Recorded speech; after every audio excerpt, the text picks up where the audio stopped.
Good evening, everyone. Tonight we endeavor to learn all we can about the future of a 70-acre parcel of land in downtown Wichita. It's sometimes simply called Wichita's East Bank of the Arkansas River, of course. It's an area bounded by Douglas Avenue on the north, Kellogg Avenue on the south, Main Street on the east, and the Arkansas River on the west. Now, we will hear from our distinguished panel during the program, and they will answer your call-in or Facebook questions that we will introduce them shortly. Now, here's the number that you can call. It's 316-436-5787. That's 436-5787. There it is on the screen. Or you can go to our KPTS TV8 Facebook page and post a question relating, of course, to the subject tonight. But first, we're going to have 3 video reports that I prepared, starting with a background story on what we know as the Riverfront Legacy Master Plan. What is it that we would like to see happen here? It is a question being pressed upon Wichitans to answer. What do Wichitans want to see done to this area along the east bank of the river?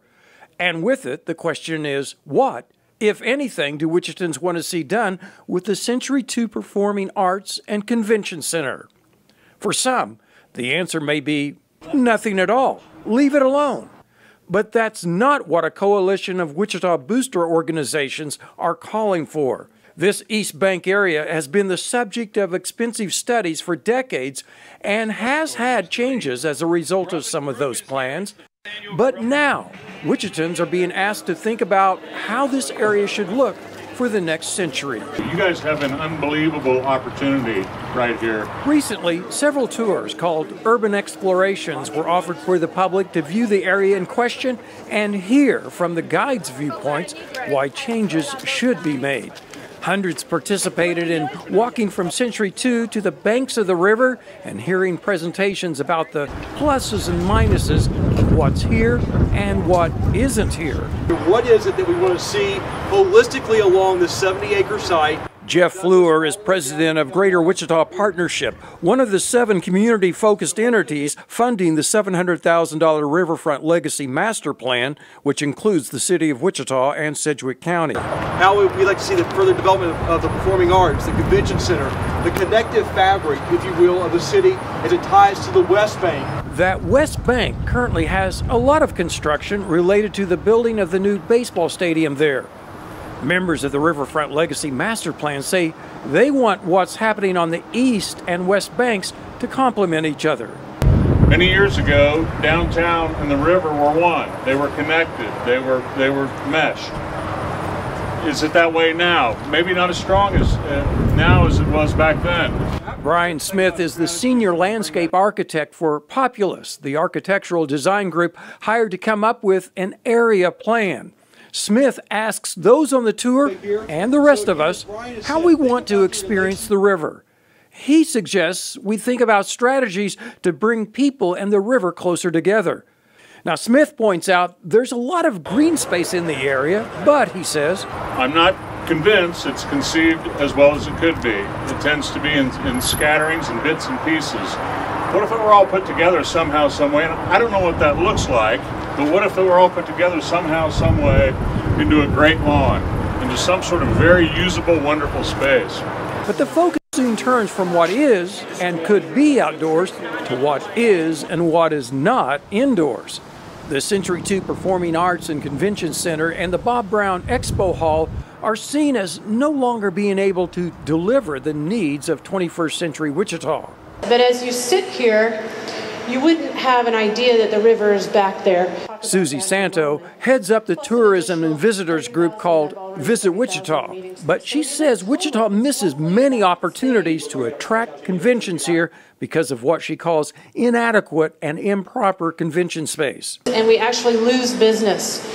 Santo says Visit Wichita markets Century II as having 200,000 square feet of convention space. That includes what's available in the Hyatt Regency Hotel, the Bob Brown Expo Center, and Century II. But when they get there, they quickly realize it's not in one contiguous space. So, the Expo Hall has 90,000 square feet here. But then a conventioner has to go through corridors, through foyers, connecting the Expo Hall to Century 2 to get to the Convention Hall and Exposition Hall. So you can imagine that is not the space that meeting planners today are looking for. She points to the area of the hall where the ceilings are 15 feet high, saying those don't meet current industry standards. When we think about when this building was built in 1986, how people went to conventions and experienced it is vastly different than today and as we look to the foreseeable future. The costs are high for a new convention center or for remodeling what's here. But tourism leaders say Wichita loses millions annually by doing nothing. Every year, we don't get the right facility here. We are leaving $40 million annually on economic impact on the table every year. Well, that certainly sounds like a sizable sum of money to be missing out on. More on that to come. But let's first introduce our panel. We have 4 panelists. 3 of the panelists represent the coalition of groups funding the Riverfront Legacy Master Plan. I have Jeff Fleur, president of Greater Wichita Partnership. Also Susie Santo, president and CEO of Visit Wichita. Daryl Kelly with the Chamber W initiative. And we also have Wayne Bryan, the producing artistic director of Music Theater of Wichita, who can speak about some of the needs and challenges faced by the performing arts groups, which use Century 2, of course. So I welcome all of you. I appreciate all of you participating. And the folks at home, keep in mind that phone number so that you can call in your questions as you get the opportunity. But Jeff, I want to start out with first, how in the heck did we get here? How did we get to this point? Sure. Because, you know, somebody didn't just wake up one morning and say, you know, we need to do something to the East Bank of Wichita's downtown. I know for a fact, living here for as long as I have, it's been the subject of studies for decades. So again, I ask the question, how did we get to this point where we're talking about the Riverfront Legacy Master Plan? Certainly. Well, first of all, Chris, thank you for letting us come tonight. I mean, it's an awesome opportunity to really kind of talk about what is happening in our downtown, the Riverfront. And this is an amazing time for Wichita. There's so many things that are happening in our city, not only downtown, but literally across the region. And you're correct. This has been a thought process that's been underway. You know, back in 2009, Project Downtown was put together, if you will, a strategy of development to move our city forward in the city center. So residential, commercial, quality of place, amenities, if you will, to really create that signature city, you know, that city that people would recognize. Not only would they want to stay, but they would want to come and live here. And so that is what's underway right now. And that master plan, it talked about at the right moment that this would be an area that we would want to take into further consideration, literally from Douglas all the way down to Kellogg, Main Street to the river, to really say, what is it we want to see happen in this area that's distinctive, and it would build upon a lot of the success that's been going on. Now, what also happened just even last year was Project Wichita, where it was a huge initiative where 14,000 people really weighed in to say, what is it that we see as being really important over the next 10 years? At the top of that list was about talent. And of course, this is an opportunity for us to create as a city, again, a signature place, a quality of place that retains talent, but also can attract talent. And then earlier this year, the C2 Advisory Committee, they also said, you know, it's important, and the next step is to do a master plan of development for this area. This specific area is what they've outlined in their analysis. So as a result of that, you know, a lot of people have been working on the development of our city. Ourselves, downtown, the partnership, Visit Wichita, the Chamber, W, a lot of people, the Community Foundation. We all have a quality of place initiative. How is it that we create this city? So it was just the right moment. You had this almost a mandate to say, let's move forward, and all these different organizations came together working with the city and the county to say, now's the time to do this. So are we working with momentum that maybe even from some of the things that are happening on the West Bank? Very much so. I mean, that's the combination of East and West. And I know that with Susie, I mean, Susie's got some information to share too. That's the one thing that with having us all tonight, it's going to be who's going to get it. But I know that Susie as well has been doing some really complimentary things over the last few years to help us get to this moment as well. So I know that you probably have a few things too. Yeah, and you can't deny the momentum. I mean, exactly what Jeff said. It's just a terribly exciting time that we are here. But as Jeff talked about, it started when you think about about Project Downtown and the plan and this catalyst site, which we're talking about right now, and you look at all the work that's been done and really able to, you know, leverage all the studies that have been done. And from a convention perspective, we started back in 2013 and asked the question, you know, is there the demand to come here? And when you saw in the piece the $40 million in economic impact that's left on the table, there's demand. People want to come here if we had the facilities, the industry standard facilities that met their need. So when we go back and we look at, we know what we need from a convention perspective because we've done the studies. Same with performing arts, that came, and we know what's needed there. And so when you look at all of these pieces, this was the logical next step to cast the vision. And as Jeff just talked about, the C2 advisory group, when they came out with their findings, it really was about, they knew what they needed from the performing arts, but let's look at it holistically. So looking at the entire space to make sure it does complement what's happening on the West Bank. So you know, we talk about this as a once in generational opportunity to have this riverfront, you know, piece of property and the exciting things happening on the river on the other side. So major momentum. All of the studies have led to this moment, and it's really awesome to be up here on the panel, but with all of the organizations working on moving the city forward. We're going to get to more of you, but right now we have Corby on the line, and I believe you have a question about the timing of all of this that's taking place. Corby?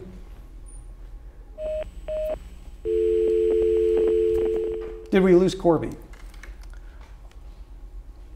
Okay, well, we'll get more callers coming up, but I want to ask you, Daryl, can this be a generational thing where, or we're also talking about keeping talent, retaining talent in Wichita, and I'm wondering if maybe younger people see this as an opportunity to get new facilities that may make them think about staying in Wichita longer and working in Wichita. Yes, sir. Great comment. So young professionals are excited about the opportunity. I think that's a very key word. An opportunity for us goes two ways. You can either seize it or squander it. We're choosing to seize it, and that's why we're a part of the process.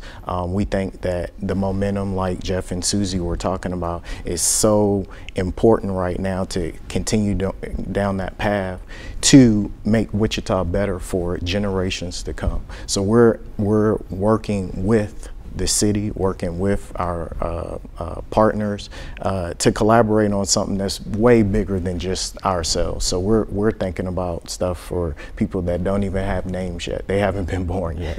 And so it's an important pivotal moment, and we're just excited to be a part of it, to be a part of the discussion. And we have ideas, we have things that we want to see, and it's an exciting time. So we're just really happy to be a part of it. Okay, hey, we've got another caller on the line. Dana, what is your question about how this relates to or might look like other projects in other cities?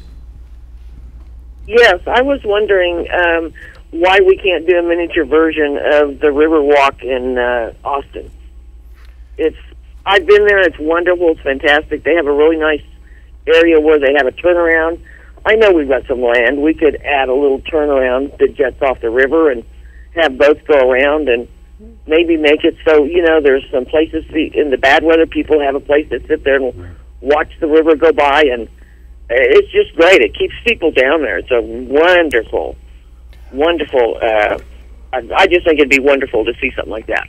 Well, anybody want to weigh in on that? I first thought she was going to say San Antonio. Well, there's Austin and San Antonio. There's also Tulsa has the most amazing new gathering space, and that's a smaller population than we have here. But they've taken the initiative to make the whole experience a delightful thing from start to finish. It's got stores, it's got restaurants, it's got performance, it's got everything that I think Wichita wants to have, and we've got the land to do it, and it seems like we do have the momentum, and we're supposed to be entrepreneurial and forward-thinking here, so it does seem like this is a moment in time where this is possible. I think Dana's absolutely right. I'm a transplant, as are others on the panel. I haven't been here as long as you, but I came to Wichita for what I thought was one summer, more 32 years ago. And the attractions of this city and of the kind of work I get to do here because of that have kept me here all this time. My parents moved here almost 20 years ago. My filmmaker brother in Los Angeles and his wife are moving here next month. It's once you experience what the quality of life is here, it's really so pleasing and so rich. We just need to make sure that our downtown speaks to the kind of quality that we have as a community.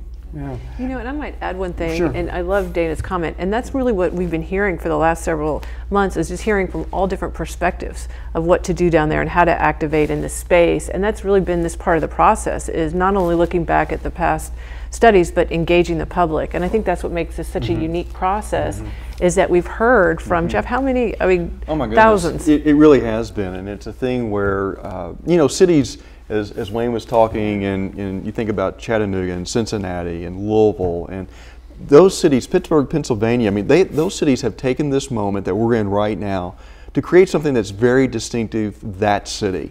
And we can certainly garner from cities across this country, but it's an opportunity to, what's uniquely Wichita?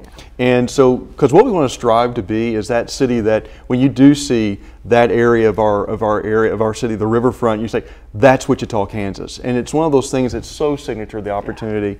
I think it's what brings the energy that Daryl talks about with W, is that we have that moment to create, you know, that distinctive open space that connects with the buildings. But it's bigger than that, even at 70-acre site. How does it tie into everything down to Old Town and over into Delano and up into the museum district? It's not bounded just by those that we've talked about earlier as far as those hard lines. How does it really live and breathe in that whole downtown area so that it really is something that's transformative and it's an exciting place for people to be able to go into, just to be able to enjoy the riverfront and the activity?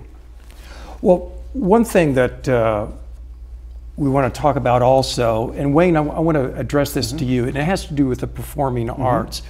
What are the issues that those in the performing arts have with the facilities that we have and that we've had for half a century? What are some issues? This is a very emotional issue, and people have very strong feelings about this, and for very, very good reasons. I first came here in 1986. I was a New York-based actor and director, and I was hired by this theater in the middle of the country to come play Charlie in a show called Where's Charlie and to direct Oklahoma.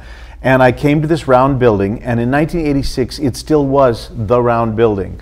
There was nothing on any side of it. It was 360 degrees, just as the designers had wanted it to be, radiating out into the community. But by 1986, when I came, it was already clear that they were losing convention business, so they needed a better facility for conventions. So when I came back in 1988, they had built the Bob Brown Expo Hall, which now turns out to have been kind of a stopgap measure. And I started running the theater in '88, and now it no longer radiated out, now it was blocked. And then we added the hotel, and that blocked it further. So instead of being able to come at the building from all areas, you were squeezed into a lot of, and then behind the library, you had to kind of squeeze into the front door. It clearly wasn't designed this way. It was something that was kind of growing out of necessities, but not out of some great, wonderful plan. And when it was originally planned, and this is part of the problem we face, wanting to save it, but looking at the realities of how you can fix something that is essentially a round circle, which is one of the least expandable, least changeable kind of figures that we have.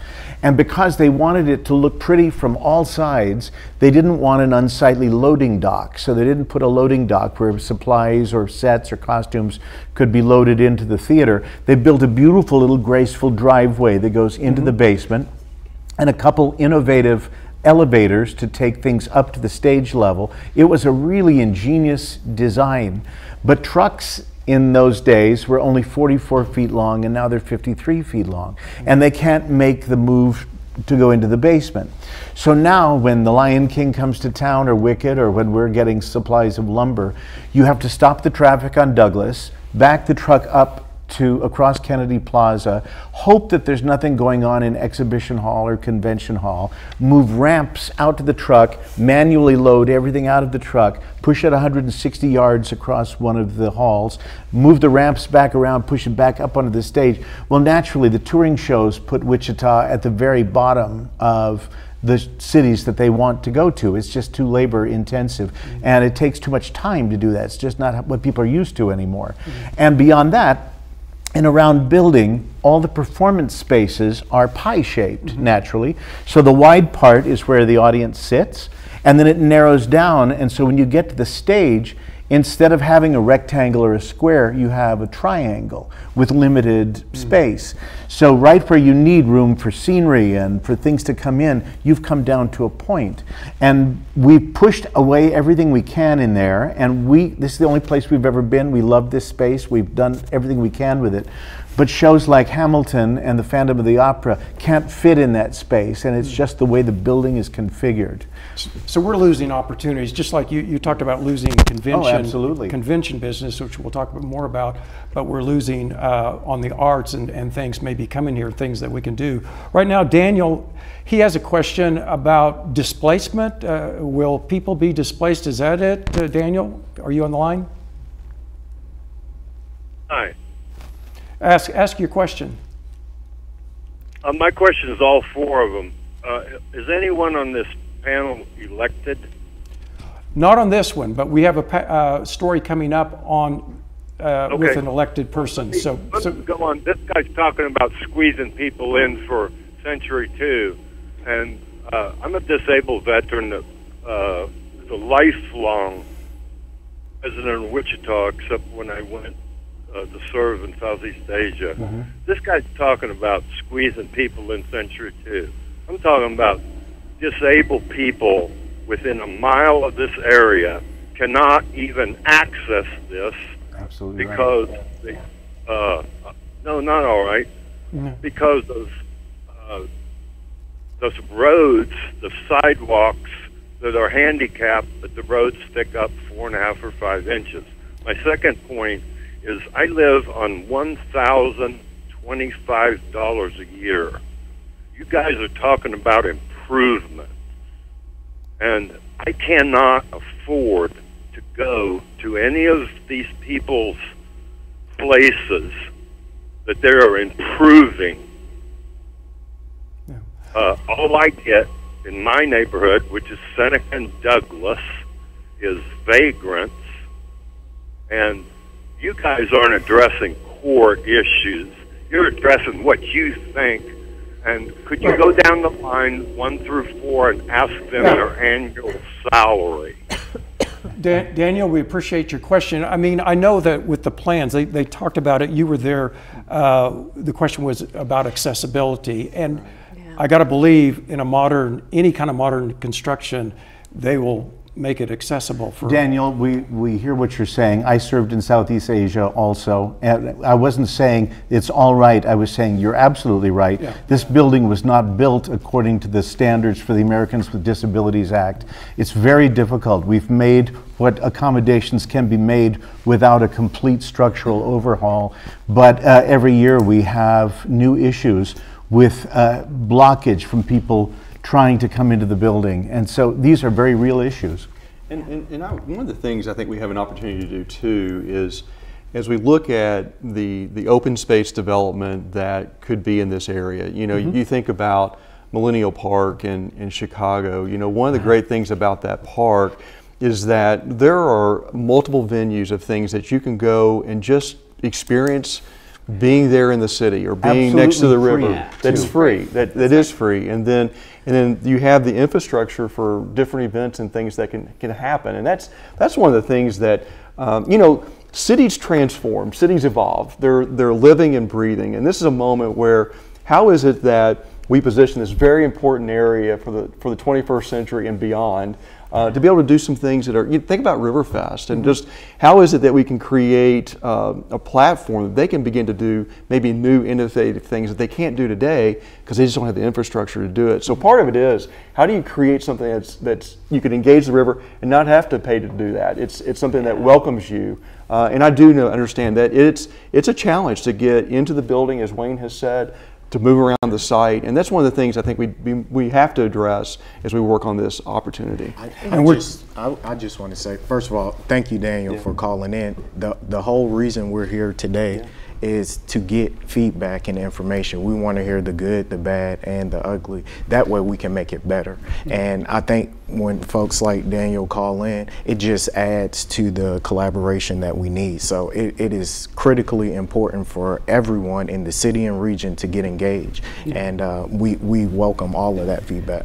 And we know we're talking about changes, but nothing is in concrete yet. There are a lot of questions being raised right now about whether Century 2 is still viable as a center for the performing arts and for conventions. But that does not mean the iconic Blue Dome building doesn't have its supporters, as we see in this report. Why are we here continuing to debate the fate of Century 2? Members of a group calling itself Save Century 2 are wondering if they're fighting a battle which already has a determined outcome. It does seem like it's a foregone conclusion that they want to use the footprint space for Century 2, though they won't come out and actually say that. Save Century 2 organizer Celeste Rossette fears the efforts of Century 2 preservationists may be in vain. It's not stopping her and others, though, from speaking up on why they think there's still life in the building. The Save Century 2 group met last month in the Mary Jane Teal Theater as part of their efforts to drum up support for the 50-year-old structure. Another organizer, Greg Kite, is president of the Historical Preservation Alliance of Wichita. He outlines the group's 4 main points for saving Century 2. We believe Century 2 should be renovated, number 1. Number 2, updated and upgraded. 3, more properly maintained.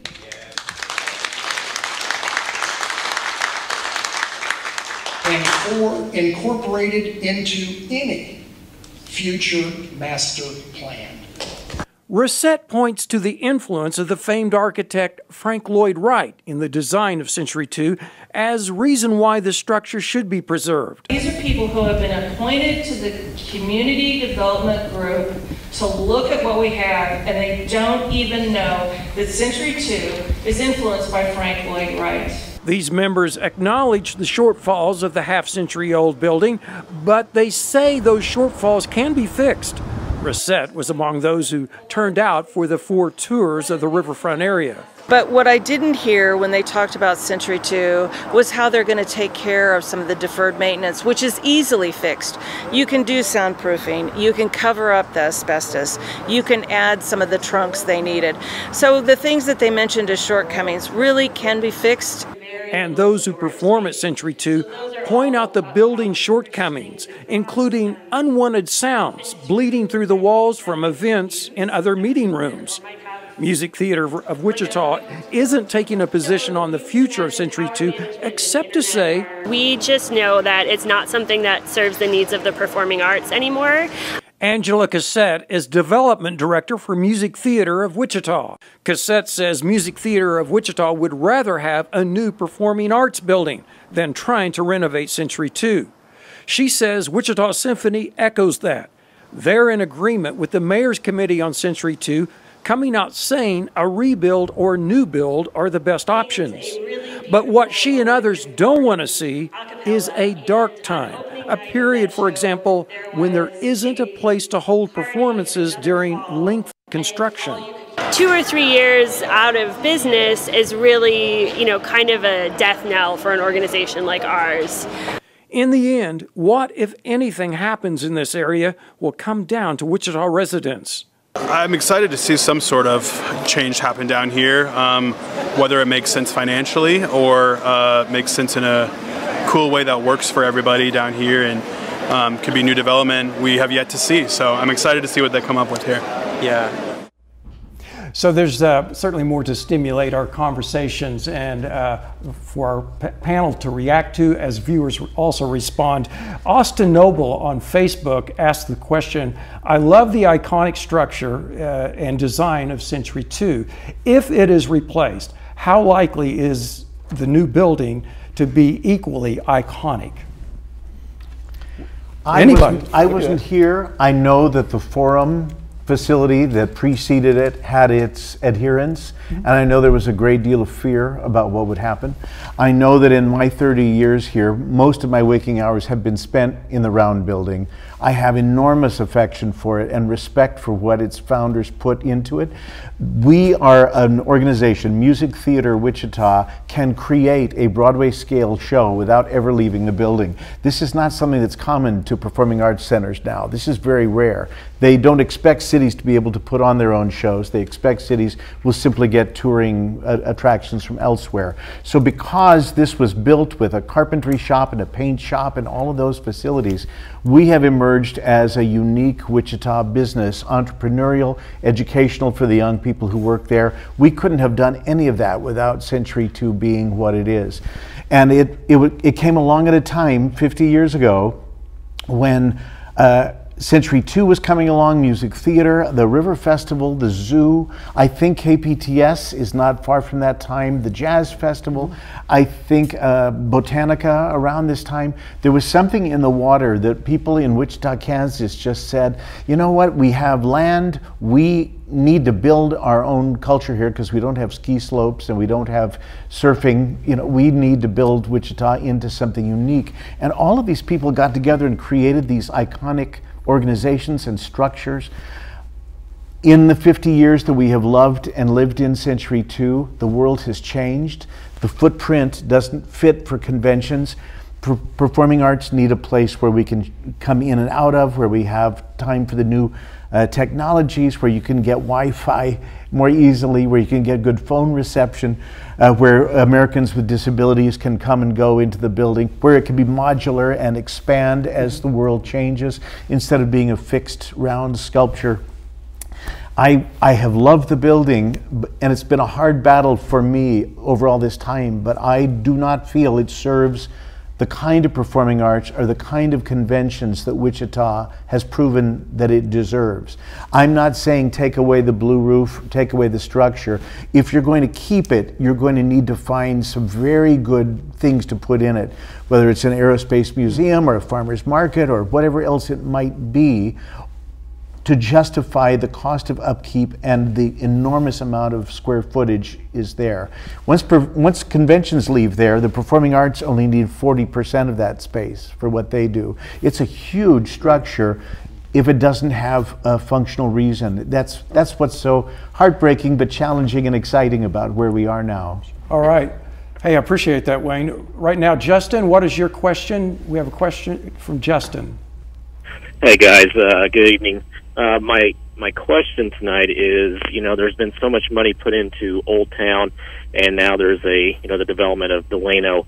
How do you connect what they want to do with the Riverfront, with Delano and Old Town, and how much space there is in between those three areas, and make it into one, I guess, place where you are, like that's the destination, because that's a lot of room and area. How do you put those all three together? Yeah, thanks. The synergy, whether you're talking about the proposed bridge or what have you. Who wants to weigh in on that? Well, I think as you look at building a city, building a downtown, the connectivity is extremely important. So how is it that you will walk from from the Old Town area to the Riverfront and not think about it? I think about Wayne, and it's actually what you're doing is creating theater along the street. You know, you create this from block to block, different types of experiences, which is you think about Douglas, that's what's been happening the last 9 years. I mean, the infill development of Cargill's new headquarters, you've got the pop-up park that's come in along Douglas, you've got new different retail and restaurants along the ground floors, you've got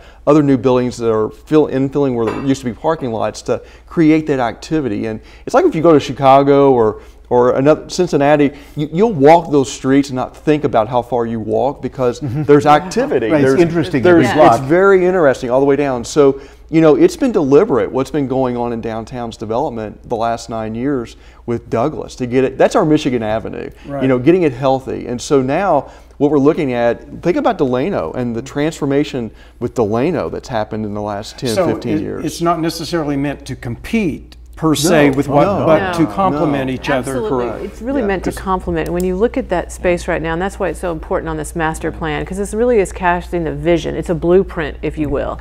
And depending on what that looks like is really lends itself to that natural connectivity with the other areas. Or if you look at it right now, what Wayne talked about, how it's designed now, and you have these kind of blocks from getting from the street down to the river, that's all part of that connectivity if you're going from Delano to Old Town, and really part of the plan. That sounds like one of the points that Megan Heatherton, I believe I may be saying it wrong, she made a point on Facebook, what is a master plan and why does it matter? But you have to plan, you have to have an idea. You can't just do things hodgepodge. You know, and I think a lot of us who live in Wichita have maybe over the past couple decades experienced things that simply happened and you said, how did that happen? Or why did that building get to be there? Or how did that land go away? And what for us has been so refreshing about this whole experience is the public's input is very much sought. It was sought from the Project Wichita surveys that we all participated in. Now we have these open meetings for people to come. I think input is very, very important, and they really want the listeners and the people who use this area, they want that input. This is not a done deal. Nothing's been decided. This is supposed to represent what the community best sees. And I just want to say one other thing. Of course, whatever's going to happen is going to take money, but it's really important to remember that like arts and these kind of events are money multipliers for cities. This is why people come to cities. This is why people move downtown. This is why all the lofts are being snapped up as soon as they can build them. This is why we've got new big office buildings in downtown Wichita. This is becoming a place people want, and if we are going to retain talent, it has to have a cultural life. It has to have the clubs and the restaurants, all that stuff to keep people here. So it's a money gatherer, not just a money acquirer. All right, Wayne, good points. We have Daniel with a question. Daniel, what's your question? My question is, we have the library downtown, we have Expo Hall, we got the Hyatt, we got Century 2, and we got the Riverfest, and I'm wondering whether that'll be kept. That's a small thing, but is there any chance, and I'm not against anything, is there any chance that these buildings would have to maybe be moved in order for the master plan to exist? And I thank you very much for letting me ask a question. Well, he's essentially asking about the elephant in the room, maybe, you know, what happens to the buildings that are down there, Wichita Library, and maybe I want to go to our next package to help set that up, because obviously the city of Wichita owns the Century 2 Performing Arts and Convention Center, as well as the former library building.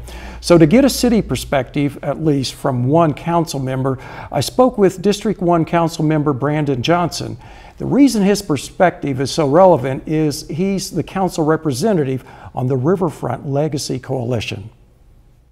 So we're looking from River to Main Street, Douglas to Kellogg, that entire area. What can we do to maximize the impact of investment? City Council Member Brandon Johnson reminds Wichitans to focus on the entire 70-acre riverfront area, not just Century 2. But you can't ignore the elephant in the room, Century 2. What is its future, and can it be repurposed? I can't say it never could be repurposed, but I think it'd be expensive. You know, we're looking at, if the recommendation comes out for the entire campus to be, for sure, build a new performing arts facility, which I think it will be because we know the limitations of Century 2. So if it's build a new performing arts facility, well, we can do that on the space without touching Century 2. If we're looking at expanding our convention space, we can do that without touching Century 2. Well, at that point, we've done two things that Century 2 provides, and then we have to figure out what is that repurpose. Johnson raises the question, would repurposing Century 2 and bringing it up to code be worth the investment. So removing the asbestos, making sure that the roof is repaired, making sure that there's proper sound barriers in there. And then will that really truly generate revenue for the city of Wichita? But as for those repair needs, Save Century 2 group members say the city of Wichita is at fault for the decay of Century 2, saying the city didn't keep up with building maintenance. I agree. I think that the city had a lot of deferred maintenance. As the economy went down, they had to prioritize some spending, and I didn't necessarily agree with that, but I wasn't on the council at the time. So it's a definite legitimate concern. And there may be generational issues involved in the choosing and selecting what is to come and what is to go. So personally for me, this is a generational thing. I want to see a new performing arts facility. I want to see new convention space. I want it to be unique to Wichita. I want people, when they see it, they know it's Wichita. And that's how previous generations view Century 2. But Johnson and others are asking what the Riverfront could look like without the building, which has stood out in almost every downtown Wichita photo for the past 50 years. I'm open to hearing reuses for Century 2, but to be honest, what I've seen in that area and what I really want to see is we're looking at how can we make this a regional attraction? We know performing arts would do that. We know conventions would do that, but do we have a space there to make it a gathering place? That place, he says, is what Century 2 and Expo Hall are currently occupying. We have people complaining about we don't interact with the river. There's no real access or view to the river. Well, the main thing blocking the river right now, if you're standing in Kennedy Plaza, is Century 2. I really want to see all the ideas that Wichitans have, not only for that facility, but if the facility was gone, what could we do? And when I followed up with Johnson, I said, it sounds like you're leaning to removing Century 2. He said, I think we can do more with the space, and raising Century 2 is an option. He's still open to reusing the building. So there's a lot to handle there. There's a lot to think about, but is it a foregone conclusion? People ask this. Is it a foregone conclusion that Century 2 has to go? It is not. I mean, and we can talk more about this because I think it's important. This is when we looked at this, we want to create options with the design team and working with the community. That's why when we started this in late July, it was starting it off and getting community engagement, and we had, I mean, almost 400 people there, you know, that evening. We've had touch points with the urban explorations. It's really to figure out what are all the ideas and then what are the options. And so what will happen as we go through this process, Chris, is that the design team will be putting forth different design options, and one will look at how is it that maybe you leave some of these buildings intact and what do you do with them, and how does that work. One of the great things that the coalition has put together on this team is a group, RCLCO, that's looking at, okay, what does it mean if you pursue this type of development or that type of development. All that's going to be known to us. In fact, next week, October 17th, we're going to have an opportunity for the public to come out and hear, you know, what are some of the opportunities for the development of this site as far as the different things that will complement the uses on the site. So actually, nothing has been determined. Yeah. This is really a moment to say, what is it we want to do? How can we go about getting it done? Right. And as a result of that, let's go move forward. So, Susie? We've got a lot of calls. We've got so many calls piling up. Bob, I believe you have a question for our panel. Are you there, Bob? Yeah. What is your question? I'm a 64-year-old gentleman who happens to work with young children. I asked them the other day what they'd like to see at Century 2, and they said, you know, have you ever, you know, we like to play esports. We like to play video games. What do you know about video games? So I decided, well, I'll look it up, and I found out that the third highest audience is video gaming. Number one is professional basketball. Number one's professional football. Number two is professional basketball, and third is video games.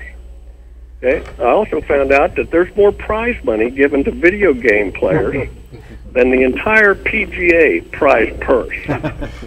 I also found out that every Ivy League school has a video game, an esport team, and that they suspect that within 6 years the NC2A is going to have national playoffs in esports.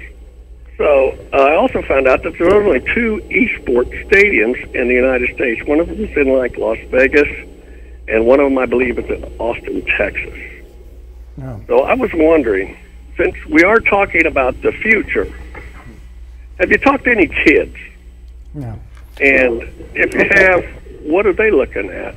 Is there a possibility that we could somehow include an esports stadium in all this planning? Bob, I appreciate it. Daryl, you have a thought on? Yeah, thank the caller for calling in. Yeah. That was awesome feedback, awesome comments. I was just actually out with a group of USD 259 students, juniors and seniors, leaders throughout the district, and they had similar comments about how to be more interactive with the space and with the river. And we have heard that comment about esports before, so that is really cool. But right now, all options are on the table, right. And we need to be bold in our thinking. So we're like I said, we're programming this for the next 50, 60 years. And what I would challenge people to do is continue to be involved in the process. We need your feedback. We need your ideas. We need the diversity of thought. We have people from, I'm a transplant to Wichita, but I made the strategic decision to move my family here, and we understand that we're at a pivotal moment and see that we have the opportunity, we have the momentum to do the really cool stuff that people want to do, but people have to make their voices heard. So I think that's an important part of this process. On esports, right. At Visit Wichita, we bring sporting events to town, and so he's right on, and Bob is, and we've been doing a lot of time. We were just in Vegas a few weeks ago at the big conference and see it, and have been looking at the needs. And I know throughout this process, as Daryl just said, we've heard that, and as Populous is gathering what those potential uses could be, they've been looking at it as well. So we've heard that before. Business right there, isn't it? Yeah, on the esports and how big that is and what that looks like. But when we speak about convention and we talk about dollars into a community and what that means to the community, as Wayne talked about performing arts and the dollars, when we look at the needs of the convention, it's wonderful to hear the council member and others in the community recognize, because not only do they bring dollars in, but they bring visitors. And these visitors, we always say everybody's a visitor first. Before you choose to go to school here or move here, your brother coming from California is a visitor first, right? Right. So the convention business not only brings dollars in, but it brings those potential folks that move a business, et cetera. Okay, Kim is next on the line. What's your question? First, I want to say that they're talking about how vibrant Old Town in Delano is, and nothing was torn down. Those were old warehouses that were repurposed and are still being used, some of them almost 100 years old. Wichita Century 2 is only 50 years old, and they're wanting to tear it down. Maybe the answer is tear down the Hyatt and Expo Center that wasn't voted on, and Gander Mountain that's empty now, and possibly vote on what's going to go in there. Well, hey, I thank you for the question and the points that you're making. Obviously, at some point, there's got to be a plan, something put in question forms, because we have to be the ones to pay for it. And I realize there are also companies with naming rights that maybe that's a way of raising money. But what about the point she's making, talking about repurposing? They're asking that question, and I think people need to understand also. It sounds like building. You can't go dark with the performing arts. That's a death knell.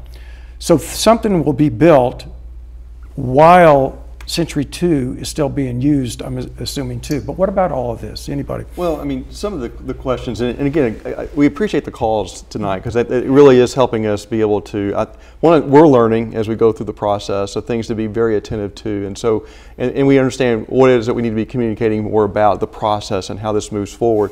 And certainly, we're going to have touch points as a community, and I include ourselves in that. November, we're going to have November, it's the 14th. is when the design team will actually be coming back, because they've been going through this process again. July, really getting the community together the first time, the urban explorations, getting people on the ground to say, think about this as you're walking the site. And then you'll have a lot of the market information will be presented next week. And then in November is when we'll actually begin to see, okay, how all this starts to come together to say, what if? You know, what if we do this type of development? One of the things with Old Town that's really interesting is that is a combination, and the caller is correct, of historic buildings but also new construction. You know, the area where the Warren Theater is and that whole Old Town Square, that's new construction, but yet the vernacular or how that architecture looks really works with what was there prior as far as the historic fabric. And so you can do design extremely well, you know, to where it complements what was existing, but it also can look forward as well. And I think that's the opportunity that we have with this, is that when we get into November, is people to come out and participate in that. And then we'll be working on ways to get out and into the community to say, what do you think about the options that are being presented? What do you like? What do you see that's not there that you think ought to be there? And so it'll be a great opportunity for that. And I think that's so important that I hope all the callers and everybody watching tonight do come, because as we've said, you know, there are no foregone conclusions. This is a gathering and building on it. And I think what excites me is, no doubt we're going to have some tough conversations. But when we talk about why this moment and why we're here, is I think as a community, we're ready to have that conversation. We have all the data, we understand, we've heard from folks, and now let's look at it and look at, how do you repurpose? How do you not? What happens? How does this all fit to meet the needs? And again, to meet the needs of the performing arts and not going dark, and then to be able to meet the needs of not only today, but the future for the meeting planner, because it looks very different on the needs than it did when the buildings were built back in the 60s and then in the 80s for Bob Brown. So I hope everyone continues to get involved so we continue to have these conversations. That's what, to me, makes this process so exciting. Jonathan has a question on Century 2. Yes, actually, it's kind of a question and somewhat solution. Okay. What I just heard a second ago is, we can design like we did in Old Town, in the Warren area. We can design around Century 2. Go ahead and take Bob Brown and the Brick Brown, I'm sorry, and the parking garage down, head off towards the water walk. But, we need a design competition or something. Also, we need to vote on this too. It's our tax dollars, and it's sort of like there's a structure that was built down there that I didn't see anything at all design-wise, and then all of a sudden it's being built. When that's done, then we can make a decision on whether to raise Century 2 or to keep it. We're not Chicago, we're not Dallas, we are Wichita, and we have our own identity. And bringing all these other places and thought processes doesn't work for us. We're Wichita. Right. And I think part of what's echoed in there, that was a lovely comment, is the feeling that I and a lot of my friends have. We think Century 2 has such a unique shape and a unique structure, and it was so innovative when it was created. If for any reason it doesn't survive into the next century, if it proves not to be workable, if something takes its place, it better be fantastic. Absolutely. People really better do this right. Maybe something that honors the original shape of it, something that pays homage to the fact that we had that structure for this time, but something that's built in new materials and with new guidelines, and something that can stand at least as long as Century 2 did, but perhaps be more adaptable into the future than this building has proven to be. Right. What you said is key, because you know as well as I know that there are iconic performing arts centers around the world that may be centuries old, but they serve maybe a different purposes, and this Century 2 might not be the same, but that's for the folks to decide today. MJ has another question here, I believe, on Century 2. MJ, what's your question?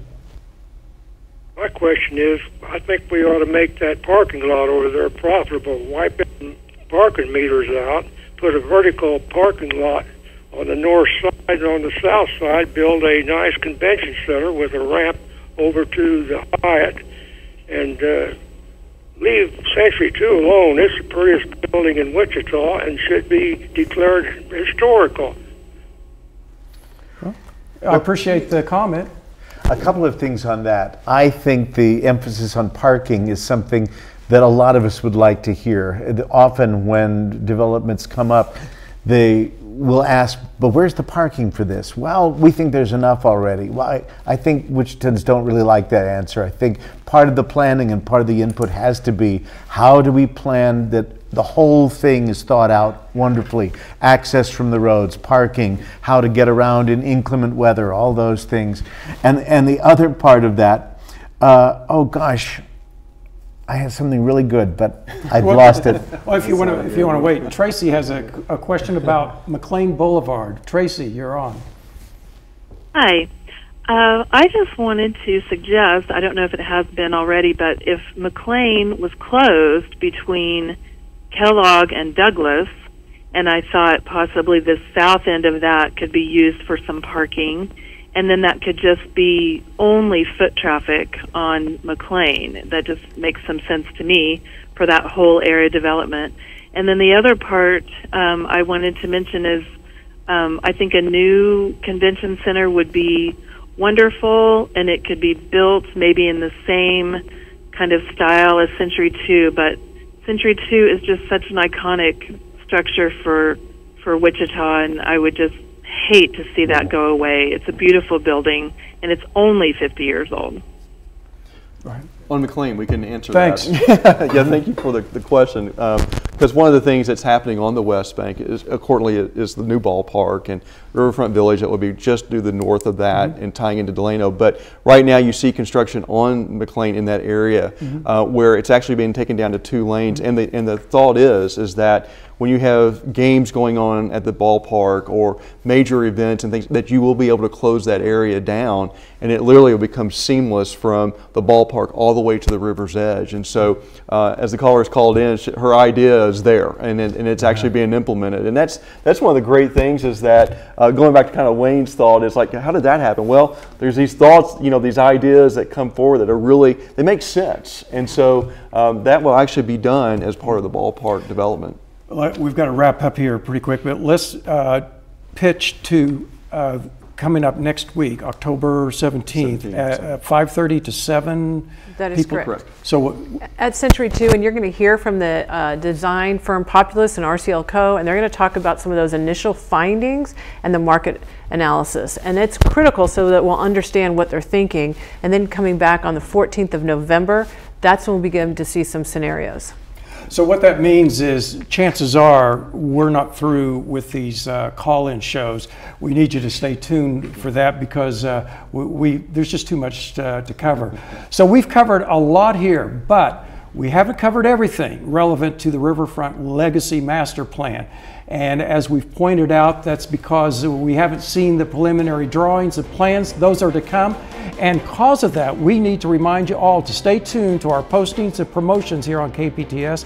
We just think this is too important for one call-in show. There is more to come. But for now, this is all the time we have. Thanks to the panel for joining us. And we want to thank all of you for watching and participating. Until next time, I'm Chris Frank saying good night.